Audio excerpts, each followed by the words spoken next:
From Tally to Cali. It's time to wake up. Wake up! Warchant.com is your ultimate Seminole sports source. And this is Wake Up Warchant, presented by Vitamin Energy. The vitamins. The energy. Now here's Warchant.com's Aslan Hajavandi and Corey Clark. Wake up! It's Wake Up Warchant presented by Vitamin Energy. Coming up on today's show, early season MVP candidates. We rank the rest of the toughest parts of the schedule. And is there an Aaron Donald on the roster? Yeah, real question. Leftover mailbag show. Let's go. Wake Up Warchant presented by Vitamin Energy. VitaminEnergy.com. Shake it and take it and use the promo code warchantbogo. Do yourself a favor. Buy one and get one free when you use the promo code warchantbogo over at VitaminEnergy.com. Synergistically formulated to give you all the energy you need to get through your work day or whatever you're doing during the day. Maybe your chores day, your to-do list around the house. Corey, you're going to know all about that soon enough once you move in to your new palatial estate in Tallahassee, buddy. You'll be fueled up with Vitamin Energy. You folks at home should as well. VitaminEnergy.com, warchantbogo, the promo code. Remember, no sugar crash. Pretty crazy.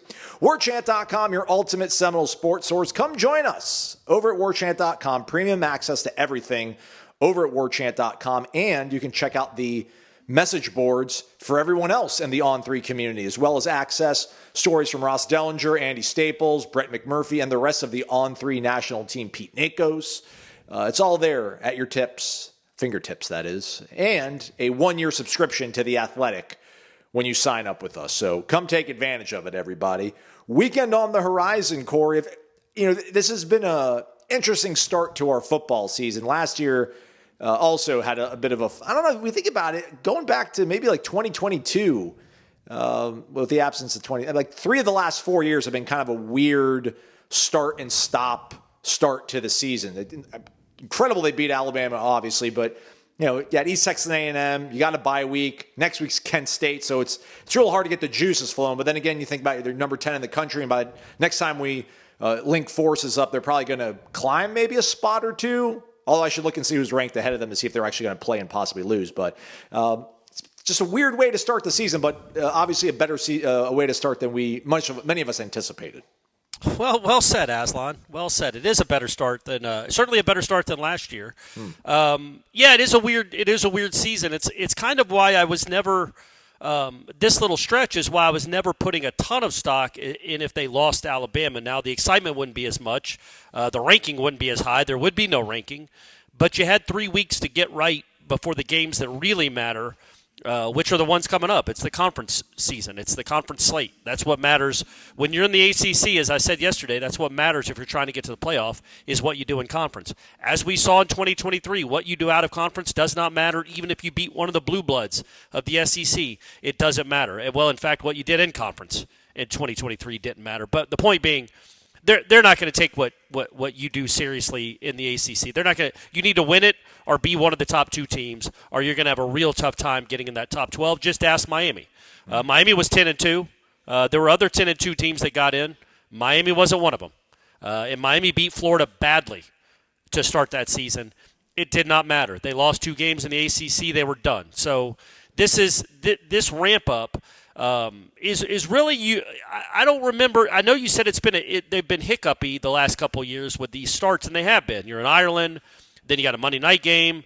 The 2022 was Duquesne, right? Yeah, you had a week 0 game. Yeah. 2023, you start with LSU, then you have Southern Miss. I think LSU was a neutral site game. But wasn't it a Sunday night game too? No, I think it was a Saturday. Well, I don't know. Maybe I should go back and check that out. I feel like it was a Sunday night game. I'll look it up. Because I think the next day was Labor. Yeah, I think so. It's been kind of a choppy, weird start to these seasons. This one in particular, though, because you started out with the bluest of blue bloods, then you go to the knowest of no bloods, 2 games in a row, and then you're in the ACC. So it's a weird stretch here, and we're right in the middle of it, kind of, where you got the bye week after the 77-3 win. You've got another butt stomping coming next Saturday. Cheek clapping. Cheek clapping, and then you're going on, and then the ACC starts, and you play 8 straight ACC games, which is where the season will be determined, whether it's a huge success or not, is what you do in those 8 ACC games. Yeah. That's going to be the fun thing. Once we get past Kent State, Stanford and Wake. Actually, maybe that Stanford off week, Wake will be another bit of a lull. But, all these games are going to be conference games or huge stakes when you're playing a team like Florida, obviously. So we got Georgia at Tennessee, Georgia 6th. We also have South Florida at Miami. Miami's 5th. They could be possibly gettable. And then Florida at LSU, they're 3rd. So 3 teams ranked ahead of you that have legitimate possibilities of losing their games this weekend while we just kind of relax and enjoy life. So that's a good place to be.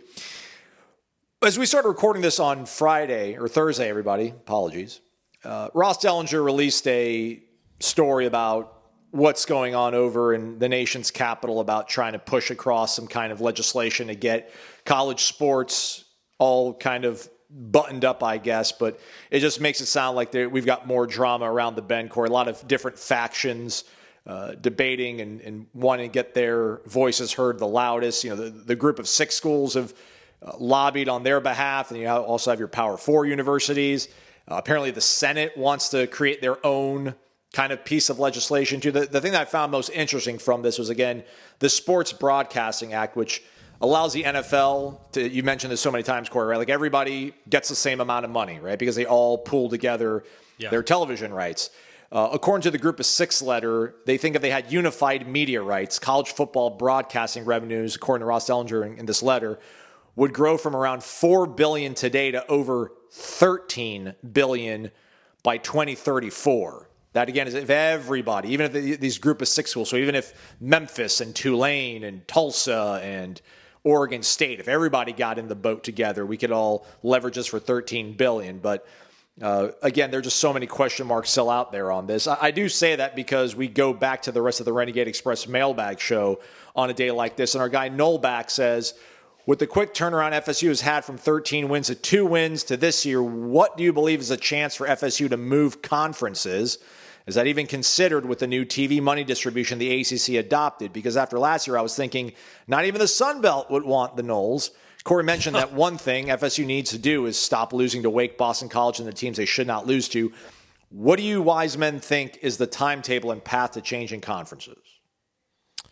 Man, it's hard to answer that because I don't want to answer from any place of knowledge, because who knows? Everything is speculation and it's a guess. Right now, asking me, I would say, which you did clearly, I would say within at least by 2030. But I don't know what the college landscape will be by then because I just heard there's also, Ross Dellinger wrote that. I think he also wrote something a couple of days ago, or somebody did, where the Big Ten commissioners are seriously the Big Ten commissioner and presidents. There's a vote going around, or there's some talk going around that they will do unequal revenue distribution in the Big Ten as well. Ooh. And that, the likes of Northwestern and Purdue sucking on the teat of Michigan and Ohio State will be no more. Or the teat won't be as big. I don't know exactly how to work this analogy anymore. I'm sorry, you grew guys. Up on a farm, man. Come on. Yeah, I did. No. I grew up in the streets of Jimmy Carter, man. There were no farms for at least 10 or 12 miles. I think what the ACC did was, in my opinion, kind of long overdue with Florida State and Clemson, and I guess Miami to a certain extent, the teams that people watch, getting the share of the pie because TV money is the driver. And nobody's watching the ACC network. Nobody's watching ACC football games because of Duke or Wake Forest or Syracuse or name any of the other schools. They're watching it. Where they sell their ads are Florida State, Clemson, Miami, mainly Florida State and Clemson. So of course they should deserve more money. And when you're trying to compete with the SEC and the Big Ten, you want your big boys from your conference to be able to do that. Now, if they got one big league, which I feel like I've been saying it for like a decade now. I feel like we keep slowly inching that way, right, Aslan, where it's going to be like 2 super leagues or 1 super league. That's where it sounds like one. Yeah, which I'm cool with. I'm fine with that. The NFL model is great because everybody feels like they have a chance to reset and win every other year. I feel like there's only 30 teams, though. You can't – 32. 32, sorry. You can't have a league with 80 teams and they're all getting the same amount of money like that. That's not going to be equitable. And quite frankly, the Sun Belt doesn't deserve that kind of money. I know they wouldn't be getting Big Ten money, but if you just got like I don't know, man. We all know who the teams that don't belong are, who've never done anything. We all know who they are. So if you got a league with 40 or 50 teams, or 40, cap it at 40, Florida State's in the 40. You can't – I know this fan base, especially after last year, was a very self-defeated, cynical, negative fan base. But Florida State is an absolute blue blood, and they will be in whatever incarnation this college football landscape turns into in the next 5 or 10 years. Miami will probably be there too. Miami hasn't been anything in 2 decades, but they're number 5 in the country right now. They were top 10 last year. They got some name recognition. Clearly, they've had good teams. They just haven't broken through and had great teams or won anything in 2 decades, quarter century almost. So, with that said, the answer to your question is I have no idea. I would think within 2 or 3 years, but it is a fair point to bring up, right, Aslan, that if the ACC gets Florida State close to even with the likes of Florida and Michigan and Alabama and Auburn, I don't know. Are you in a rush to jump into that swamp where it's hard to win 8 games every year? Hard. You could have really good teams and go 7-6. Are you want to do that? Or do you like, if you're only $10 million behind every year in revenue from Florida, but your schedule, instead of having to play Texas, Georgia, Oklahoma, and Auburn, you get to play Wake, Syracuse, Clemson, and Pitt. I don't know, man. Feels like that's a pretty good deal for that extra $10 million, to save $10 million. I want to see the face of Peter Collins and Michael Alford when we say things like only $10 million. Because I wonder if they just shrug it off, to your point, which I'm with you, man. Like, I do think if you're in a $10 million deficit against South Carolina and Tennessee and Georgia, you're okay, man. I think you'll be okay. I think you'll be fine. It's the 30, right? It's the $35 million. That's the worry. Yeah, I don't know what that break-even Mendoza line, whatever term we want to use it is, but really am curious to see what it is. But I also want to see how this works this season. This is the first season of the unequal revenue sharing. Florida State obviously had a huge number against Alabama. They were going to be a Friday night game, which is going to get a lot of eyeballs. If they take care of business, that Florida State-Miami game will get a ton of eyeballs. They've also got Florida at the end of the year. They've got another primetime Friday night North Carolina State game where they might be playing for something massive, and people are going to tune in. They're going to have huge ratings this year. What is that going to mean to the pocketbook? Or the wallet, I guess. Or the Ridge wallet. There we go. What's that going to mean to the Ridge wallet when it's all said and done? How much more money is Florida State going to make than Wake Forest or Boston College? I want to see what that looks like, and then also compare it to what Florida looks like. Do the numbers, do the accounting, and see if it's worth it. Because I think there's a chance it could be, but I haven't seen it. I've only seen it in theory. I haven't seen it in practice yet. LSU game was on a Sunday in 2023. I nailed it. Also, should have said at the top of the show, still debating what we're going to do beginning of next week. We might not have a show on Monday. So just plan accordingly. We'll see what happens here over the next 20, 30 minutes of this show and where we go from there, everybody. Hey, let's be transparent. This is on Corey. Corey it's fine. But it's fine. I planned a trip. It seems like a perfect time to plan a trip with your boys to Biloxi. Little boys trip. Sunday. It's just basically Sunday night, Monday night. Coming back Tuesday. I felt like between off week and Kent State was a good time to get right and go hang out. So Sunday night, or I'll do it one of the 2 days, but I can't do it both because life's too short, folks. And I'm going to take a day off and try to win some money. Probably won't, but I'm going to try to win some money with my friends. So we might not have a show Monday. If we don't, that's on me. And if we don't have a show on Monday, we'll definitely have one on Tuesday. Okay, there we go. Let's get back to ball. Everybody wants ball. They don't want economics about this. Although, let me say one thing. I've been very resistant, obviously, to all this compensation. What I do like in this reporting from Ross Dellinger is that it says the bill it's not going to go out for vote yet, but that's being pushed through the process. The bill would require schools to provide health care for athletes within 3 years of their eligibility ending. I like that. I like that a lot. Yep. That's super huge, man. So, all right, some quick questions, quick hitters. Nole 89 Nation Wake up, gents. It appears this team has a lot of big personalities. If you could mic up one player for a full game, who would it be? And who are your early picks for offensive, defensive MVPs? And who are your dark horses? As always, keep up the great work. I think the answer to both of those, MVP and mic'd up, to me are the same two guys, Tommy and Earl Little. Okay. What about you? I think, Earl. I'm trying to think who on offense really might talk. I think Micah Pettis, because when we were at kickoff, I asked this weird question that was like viral on Instagram for the day or whatever about if you had to hang out with all of your friends and you were to get $200,000, if you guessed who's the one that would bully you first, who would it be?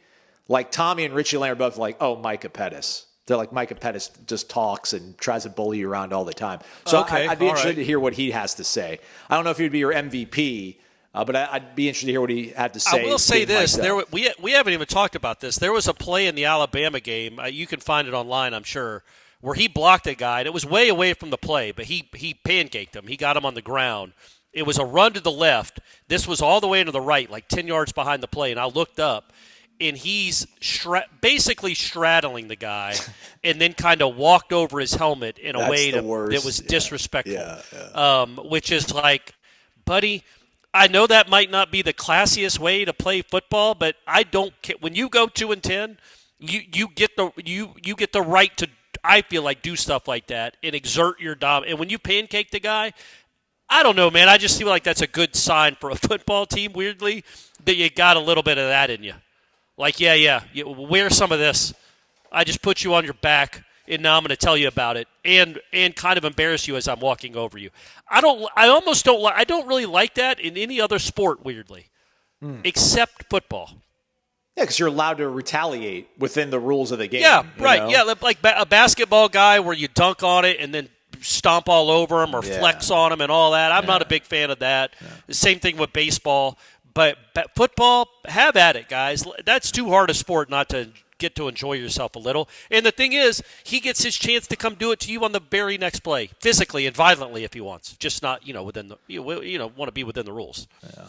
But yeah, Pettis has a little something to him, doesn't he? Mm-hmm. Dark horse, because listen, I don't know. We probably defensively we could dive into it a little bit more, but offensively, just it's going to be the quarterback unless you have just an absolutely, an anomaly statistical unicorn at the skill position. Like you've got a running back that's going to go for near 2,000, which I don't think they will, or a receiver that's going to catch 80 for 1,800 or something. So maybe there's somebody on the defense that's staring at us. But dark horses, like probably an end of season banquet if they do an offensive MVP, maybe Luke Pettibone. That's like the only other guy I could think, like dark horse guy that offensively is a huge part of what you're doing. And if he were to miss action, would probably be a bad thing for your outlook. It may be Deuce is an all-ACC first-team receiver. He certainly has the tools for it. I still think as long as Tommy's healthy, that's your MVP. But yeah, maybe I don't even know would you call Deuce a dark horse? I mean, he's a pretty well-known commodity at this point. So yeah. I don't know if they have really any dark horses that I would think are MVP candidates. What if Keziah Holmes just scores touchdowns against all the big games? Sawchuk's got like 4 touchdowns in 2 games. What if he ends up with 22 touchdowns or something? Yeah. Well, he's a nice player. Yeah, he's got to start making some bones against Kent State too, because it's going to probably lean up a little bit. Yeah. Once we get into the conference slate. All right, moving along. What else do we got here? Another quick question. Conspiracy theory from Noel for Life class of 2007. My theory, Mike Norvell knew how bad the former coordinators were, but he didn't have cause to fire them after 23. So he tanked last year on purpose because he was back channeling with Gus and Tony to make 25 happen. Seriously, though, I'm loving the turnaround and our 2025 Noles. Remember people were asking us, would it be worth it? Like, if it was a 2-10 wearing that, would you be fine? Would you be able to get over it if you knew that it meant like you win a national title the next year? And I guess maybe that goes back to the whole fluctuation of teams and their success. Michigan, us, the up and down from 23 to 24. And now maybe it does need to get to that level though, right? Almost. You can't go from 13-1 to 8-5 and then blow it all up. I don't think. Like, you have to hit like a really rock bottom to be able to make the transformational things you need to do to have new coordinators. I mean, practically a whole new offense. So if they make a deep run into the playoffs, actually, if they make it to the playoffs, I think I will not think about 2024 much, if at all, probably after like another 2 years. I'm sure it'll wear off my mind because of what they do this year. If they somebody asked us on headlines, would it be worth going 2-10 every other year if you got in the playoffs every other year? And my answer to that was no. Ooh. And then Jeff threw in the caveat, what if it meant you won a national championship every other year? Oh, Which, of course. Of course you would. I mean, yes, if you're winning 3 national championships in 6 years, the other one's 6-6, 2-10, it doesn't matter. You're still having a parade every other year. You're loving life. But 2-10 was so hard to go through. And obviously that's not how life works. You don't get to know the outcome before a season starts. I would say it's an interesting theory because, yes, if they go 6-6, I don't know that he's feeling the need to make changes on his staff. I feel like he would still change the way he hit the portal in decisions they made in the portal, but I don't know if he changes the staff. I certainly don't think he's as willing to give up play calling duties in the offense. But when it's such a disaster and to save your job, you kind of need to reset like that. We talked about this on headlines too. Sorry, I keep recapping that, but like I don't give Norvell a lot of credit for making changes last year because what was the alternative? When you go 2-10, you're not running it back. I mean, you can't run it back. If you care at all about your career or winning or looking competitive or your fan base, you can't run it back after 2-10. So I don't give him credit for making drastic changes. What I do give him credit for is the Malzahn hire because he could have gone and gotten the Brennan Marion guy from UNLV and still had his handprint all over the offense, right? Brennan Marion would have felt devoted to Norvell, would have let Norvell call plays, run the offense. He would have been a yes man maybe because he's now the offensive coordinator at Florida State. Like, that's a good gig, and Norvell gave it to him. So he's going to feel beholden almost to Norvell. Gus Malzahn don't feel beholden to nobody. Gus Malzahn was a head coach in the Big 12. So Mike Norvell setting the ego aside enough to know not only do I have to get new coaches, I have to give up the offense completely.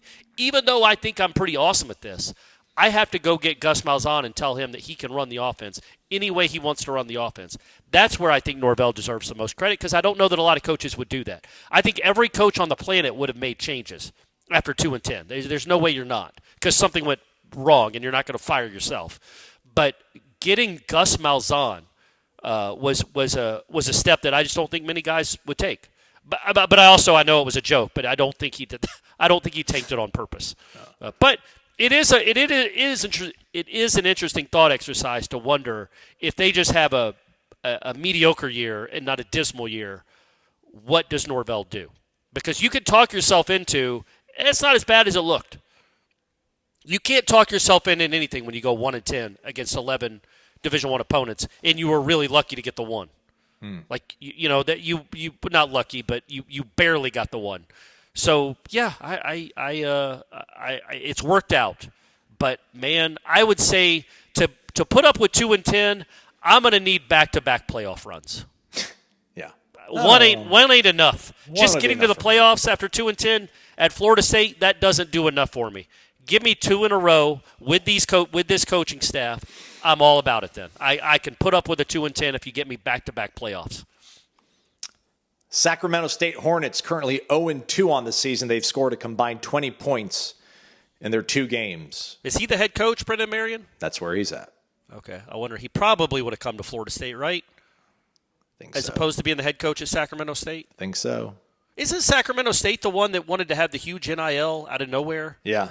Yeah, okay. But I guess it didn't go through. Yeah. The check bounced. I think they were going to make a run at Michael Vick, but then Michael Vick ended up, I think, in Norfolk or somewhere like that. Yeah, but I thought they were going to make a run at a lot of players. Yeah, no, but I think that was all part of everything, right? They were going to get Michael Vick, they were going to get all this NIL, we're going to become like a football powerhouse in North California, and then they're like, we're Sacramento. Yeah. We can't do that. State. Yeah. Not even Sacramento U.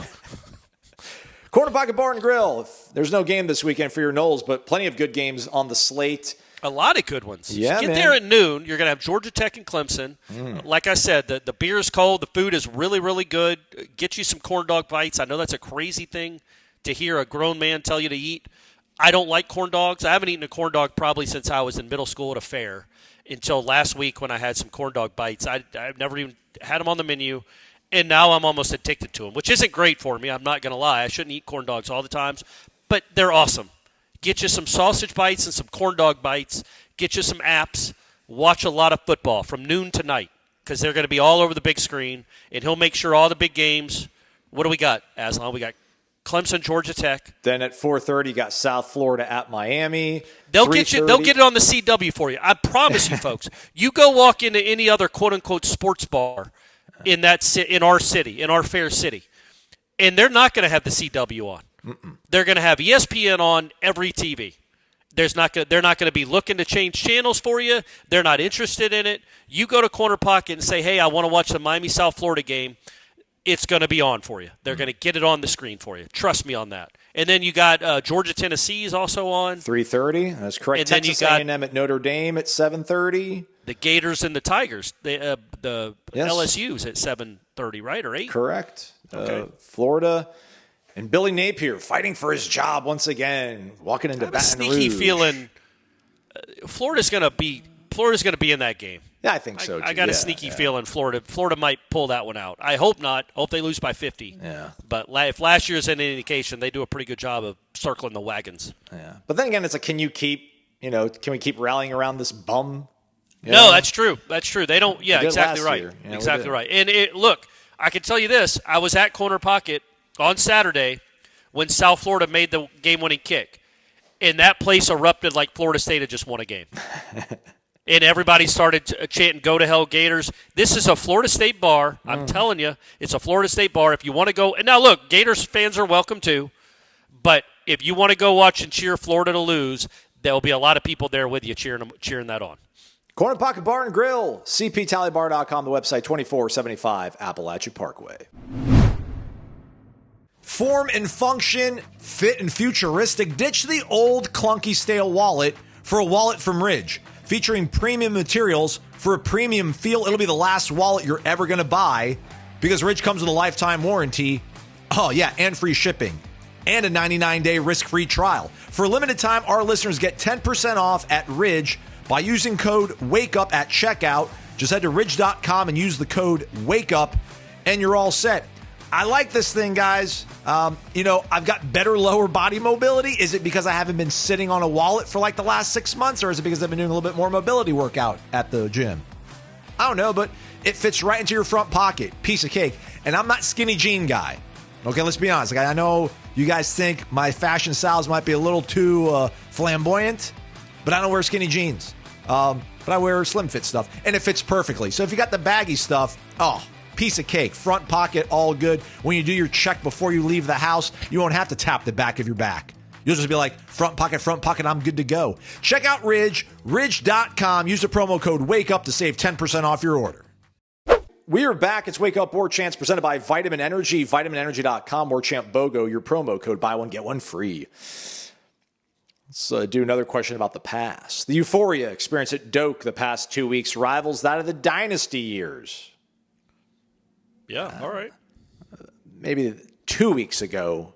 Well, but the fact that last week, the dynasty years, it was always fun to see who was going to play in the second half. All the young guys, all the recruits you wanted to see, and they would pour it on because their second string was better than like Wake's first string. So they would still pour it on. So that was always fun to see the young guys get to play. So maybe that's what he meant. Okay. It's early, but have we already exorcised?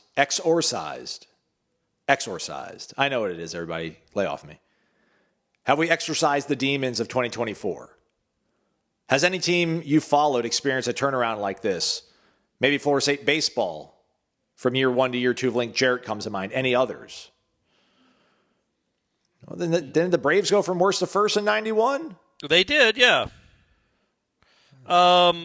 Yeah, so did the Twins, and the Twins ended up winning the whole thing. So they both were last place teams that played in the World Series the next year. Look, yes, there's been a few. I don't know that you could make the argument, honestly, you could make the argument that Florida State was the worst Power 4 team in the country last year, certainly by the end of the year. And they had the worst Power 4 offense. There's no doubt. To now be this is an incredible turnaround. It's also easier to do now. You get to just go get to go buy a whole new starting lineup. And when you're Florida State, you got some resources, you can go do it. So it's a little easier now than it would have been, say, I don't know. I was trying to think of another great turnaround that's happened in college football. They're usually a little more slow than this. Indiana? Slower than this. I didn't follow. He's asking if you've ever followed a team. I've never covered a team professionally that came off a dismal season, then became conference champions or competed for a national champion. And but I mean, Indiana, listen, they made it to the playoff after they went, maybe 2-3 wins a year prior. Maybe, I don't know, they might have had a little bit more than that. But that was a hell of a turnaround too. So yeah, but covered it would be this or the Link team from 2 years ago. I mean, remember now that first Link team was the equivalent of the 2024 baseball team or football team. Like they lost 19 of 21 at one point. Yeah. Did they make the ACC tournament? I forget how that season ended. They had a losing record for the first time in school history. Like, it was awful. And then the next year, lo and behold, they're a check swing away from being in prime position to perhaps win the College World Series. And they're in Omaha either way. So, yeah, man, that was a great, great turnaround too. And that was a lot with kind of the same players. Like Tibbs, Cam Smith, Jamie Arnold, they were all a part of the year before team too. With Lodis and Faroe mattered too, obviously, but it was cool that team had 3 or 4 really cornerstones of the bad team the year before, which I guess this team does too on defense. So look, it's been an incredible turnaround so far. It's also, I was talking to somebody on Thursday after my workout, Aslan. She was a Florida fan. And she's like, she goes, that was a great win you guys had. And I'm going, yeah, because last year was so dismal. And she goes, yeah, and after going undefeated the year before. I'm like, I know. This is not normal. This is insanity what has happened the last 20 months for Florida State fans. To go from the highs to the low to all-time lows, literally all-time lows, back to start climbing towards, what you hope might be close to all-time highs in the span of 2.5 years is nuts. It shows you the volatility of college football, but this is not normal. Even in the volatile world of 2025 college football, what you guys have gone through is not normal, and hopefully the ship has been steadied because now Norvell, as he said earlier this week or late last week, like, I know what it looks like. This is him saying that. I know what it's supposed to look like. Yeah. And he said it at the end of last year. And he does. Like, we can't overlook the fact that he did have an undefeated season. He did have a team that just beat Alabama. He's got a top 10 team right now. He took a team to the Cotton Bowl. He's won a lot of games as a head coach and as an OC and put together a really good team in 2023. So he does know what it's supposed to look like. So that's good to know, right? Like, Billy Napier does not. I guess that's what I would say is the difference is Billy Napier's never had a great football team. At any level, I don't think. Like, his teams at Louisiana were okay. Yeah. But Mike Norvell has had an undefeated team. He's now got a top 10 team. He had a 10-win team the year before that. He had a Cotton Bowl team. And he's had 2 conference championship teams.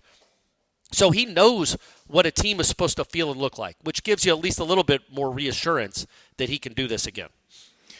Trying to find the tweet. I thought we retweeted on the Warchant account. I can't find the original one, but I thought that you were going to go in the direction of the Florida fan, like, not complimenting you, just being like, wah, cry me a river, because it was something about when will the losing stop?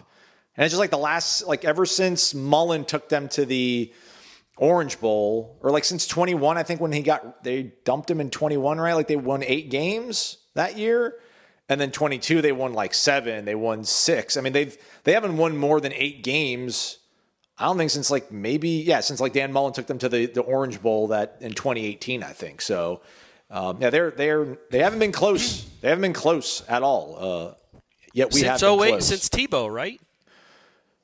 Well, 12. I guess 12. They were. It felt like that was a little bit of smoke and mirrors, but they did beat Florida State. So, and I think they had 11 or 12 wins.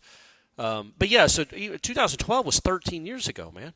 It was. Like, in that is Look, I want to be in the SEC too. I promise I do. I just think it's so much better for. I'm not even saying it again. The city. Well, I'm about to, but I promise. I know you guys have heard it. The city, the local restaurants and bars, the stadium, season ticket sales. It would be so much better. The fan base to be in the SEC, but that is an issue now. Like, Georgia and Alabama have kind of made everybody look really bad, right? Correct. Like, Kirby Smart is not normal. Like what he's doing at Georgia is not normal. Kirby Smart is a great, great head coach. Nick Saban is an all-time great head coach. Everybody else keeps firing coaches. And that's kind of the world you're going to live in the SEC because everybody's chasing those two. And, like, if you're Florida, you don't want to play second fiddle. You're not sitting there thinking, yeah, we should hold on to Dan Mullen because he at least gets us to 8 wins every year. It's like, you're Florida.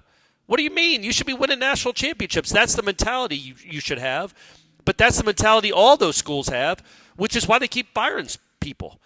Like Arkansas, Mississippi State, Vanderbilt, Kentucky. Kentucky's done a great job. They know their role. Mark Stoops is apparently a coach for life. But those schools need to realize they're not Georgia and Alabama. In Auburn, too, would be nice if they had some stability. But they just keep firing people every 3 or 4 years. And is that Florida State's future if they're in the conference? But again, don't you? I understand it. Like if you see 1 or 2 teams that are always awesome, and that you're always kind of average to above average to a little bit below average, it's like, well, this sucks. Like Florida has not competed for a national championship. Florida in 16 years. That's crazy. That's crazy. So anyway, yeah. So that's the life you're going to have though if you're in the SEC. If you're not one of the blue bloods, you're going to keep firing people. Like LSU, I think Brian Kelly's a really good coach. I think we know he's a good coach, right? Yeah. And they might fire him at the end of this year, depending on how it goes. He was on the hot seat, quote unquote, coming into the season. So that's the life you lead in the SEC, but that's why you get all the money. Also, the irony that Florida State won their last game of the season in that horrendous baseball year they had. And that might have been the only time they ever won the last game of the year. That's right. That's right. Yep. Right. Yep. Well, hey, Link's going to win the last game of the year again sometime soon. Make it happen, Link. We're going to call this Slon's Saturday Stew. How about that, people? Underdog Fantasy Sports. Go download the app. Let's have fun out there, boys and girls. 8 picks. 8 picks. Are you ready? Let's go.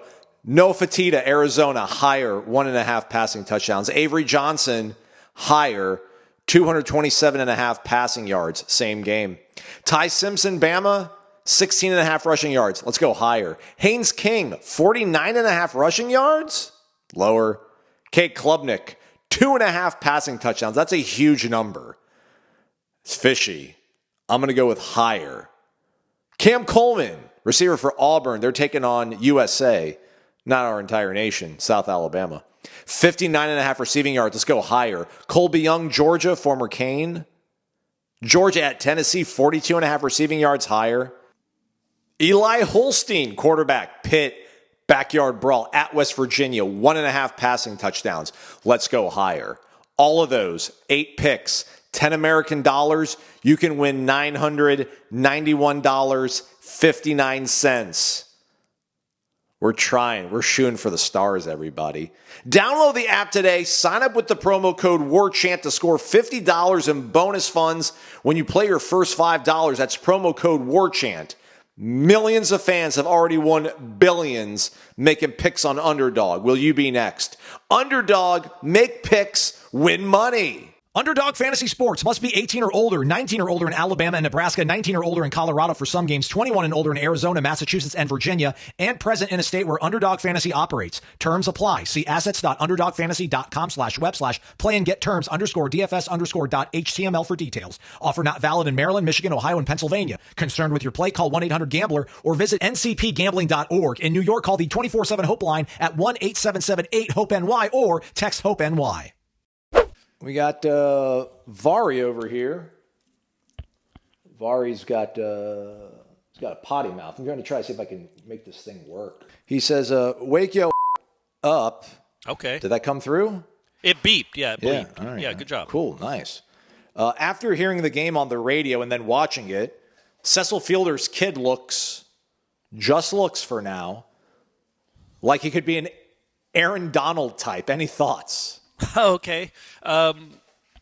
He played a lot, his kid did. And, had some moments. Look, I remember watching him last year in practice, and I think maybe the year before, the spring before, and he did make plays. Like, he is a strong bull of a kid, but I think he's like 5'11", maybe. Not that I'm judging anybody's height, don't get me wrong, but that's not like prototypical size for a defensive lineman. So I don't know where he stacks up. He's listed at 6'2", 245. Oh, my gosh. All right, my bad. What's his name? Grant Fielder. Grant. Not I keep wanting to call him Prince. Yeah, not Prince. Man, that's his brother, though. Is Prince his brother? Yeah. Well, they're pretty far apart. And, like, one kid is named Prince and the other one is just Grant. You would have thought there'd be, like, I don't know, there'd be some more royalty involved or something. Right? Usually when you're going to name one kid Prince, that whole family's going to have interesting, unique names. But, yeah, that's like having a Saquon and then a Jeff. Anyway, but yeah, so he's been here for a couple years, I think, and he's always been kind of impressive in practice. Yeah. And these are the moments I'm talking about. Like, look, it probably doesn't mean much. I'm not thinking he's going to bully himself into the rotation. But if you keep making plays on Saturdays, you sometimes give the coaches no choice but to give you a chance to go make plays in real games, and not just when you're up by 60 points. So I don't know if it necessarily means anything for Fielder. Probably not. And I'm going to go ahead and say he's not the next Aaron Donald. But moving forward, especially this Kent State game, and you might have a couple others later in the season, it's invaluable getting these reps, man. It is invaluable getting reps in real game time because you get one kid making a play. Like, let's see what Cromall does now that he's got a touchdown under his belt, or Boggs. Like, I just feel like once you do it in a game, it frees you up and it gives you that confidence. Not that those two kids were lacking in confidence necessarily, to just continue to go make plays.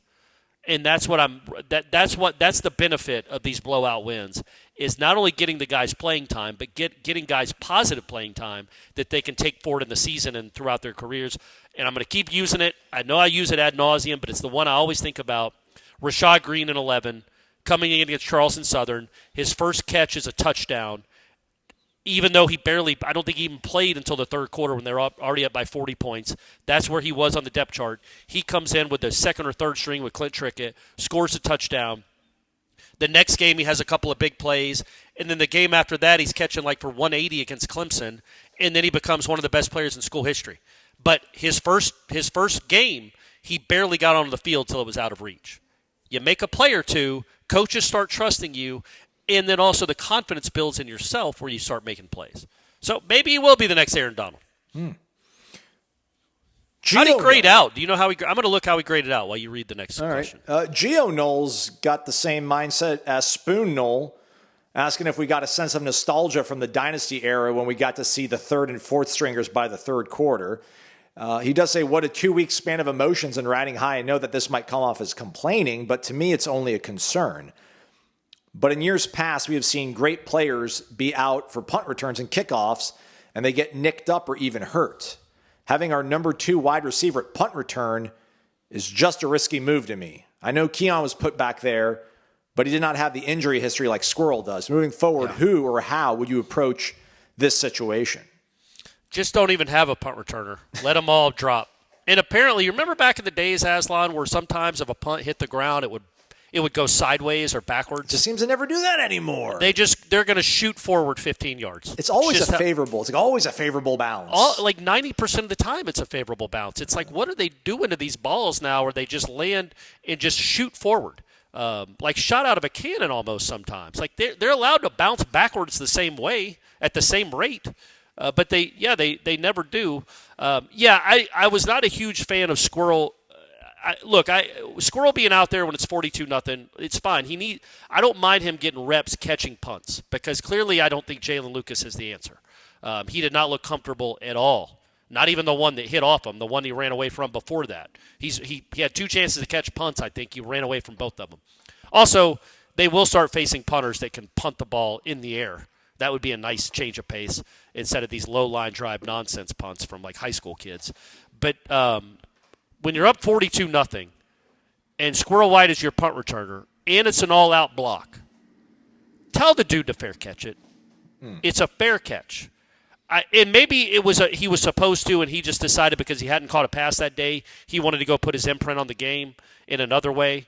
And it backfired because he got hurt.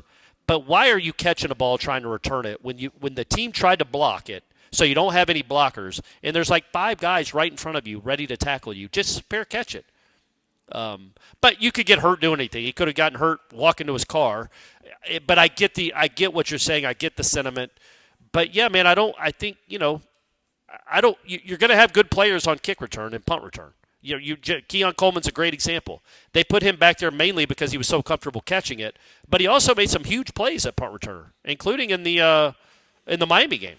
Correct. Yeah. Like a 60-yarder that set up what wound up being the game-winning score. So I don't mind Squirrel White back there. I want somebody back there that's comfortable in catching it. He did look, I thought, he definitely looked more comfortable catching it than Lucas, but still not all that comfortable. So give me anybody back there that will catch the ball. I don't care if it's Cam Fryer. I don't care if it's Mac Chimento or Jake Weinberg or Micah Pettis. Just somebody back there that will catch the ball, that will save you an extra 10 or 12 yards when the ball inevitably shoots towards your own end zone.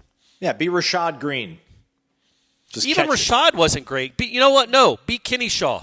Okay. Kenny Shaw was the last competent punt returner it feels like Florida State had. And he wasn't dynamic, but he caught it all the time.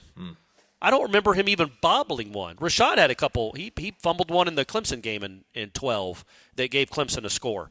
Might have fumbled another one, too. Kenny Shaw didn't even bobble him. And Kenny Shaw wasn't as dynamic. He wasn't the most dynamic player on that team, but he could catch the football. So go put somebody back there that will. What about Boggs, man? Doesn't Boggs seem like a natural pass catcher? Yeah. Just go back there and catch the ball and tell him that's your whole goal is to catch it. I don't care if you catch it and curl into the fetal position. Just catch the ball. Yeah, I bet we'll see something different back there. Well, you have to. Like, it can't be Lucas or Squirrel. Yeah. Who went back there after Squirrel got hurt? I don't even remember. Yeah, I don't know. I was mentally Maybe I'll look that up, too. I probably should know that stuff. So let me look that up while you're all right, let's go bang, bang. I got to get out of here. Okay. Scotty FSU, gentlemen, nothing really to complain about. So I'll ask, what's up with the field paint grass relationship? Or I'll ask, what's up with the field paint grass relationship? 2 weeks in a row, the end zones have faded badly. Also, shout out to my brother, FSU Todd, as he has started the movement of having Corso be our guest picker if game day ends up coming to Tallahassee for the Miami game. Yeah, that would be perfect. That's what it needs to be. It would be ridiculous if it wasn't. Bert Kreischer, Tom Segura, if they want to come back, that's awesome. But Brooks Koepka? Look, Corso lives in Orlando. It's not like he lives in Tallahassee, so I think he lives in Orlando. So if he doesn't want to do it or can't get up to the Tallahassee, then yes, you've got fallback options. Koepka would be a good one. Wouldn't it be weird, though, Corey, if, like, you retired tomorrow? Like, I mean, I'm great run, I'm done. And then we did the War Chant report later in the week, and then you came back to give us, like, an analysis of the Kent State game. Like, we threw this big party. Yeah. We bought you the biggest cake possible. We gave you a great, beautiful watch for your retirement. And then 4 days later, you're like, hey, man, so I think what they need to do to beat Kent State, like, you just resume your old job more than But I think it would be – I mean, he's 90 years old, right? I think. So he's not going to be giving a lot of insight anyway, but I think it would be like he got his send-off at Ohio State, but that's not his home.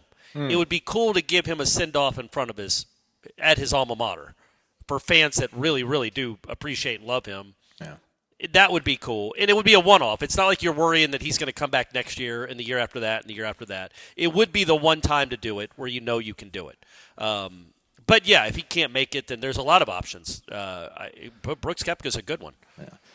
Yeah. There's Buster Posey, Cal Raleigh.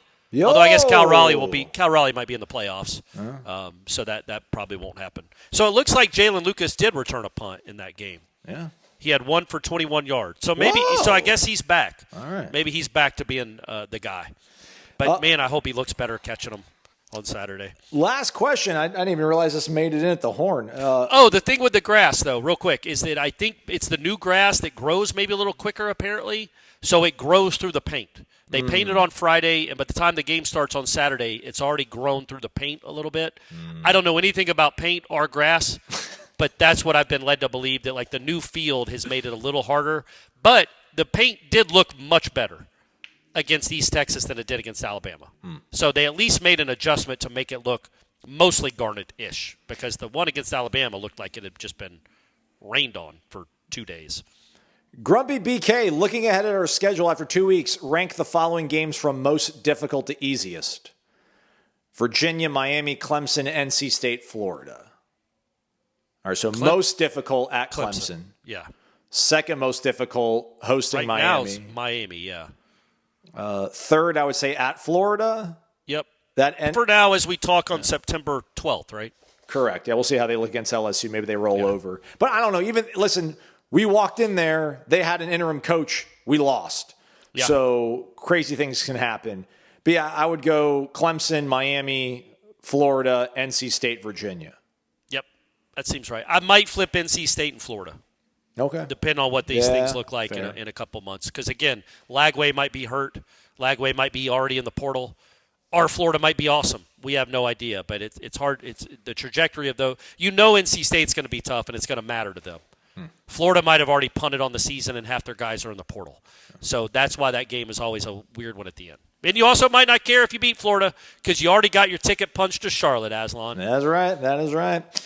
All right, that's a wrap for us. Good show. Good contributions out of everybody out there. Appreciate all the questions in the Renegade Express mailbag. We'll do it again next week. We'll be back early in the week with some content. Jeff Cameron Show will take you through to the weekend and then also be around there for you on Monday. And recruiting stuff over at warchant.com. Come join us. It's only $1. He's Corey Maslon. Thanks for listening to Wake Up Warchant, presented by Vitamin Energy. VitaminEnergy.com, warchantbogo.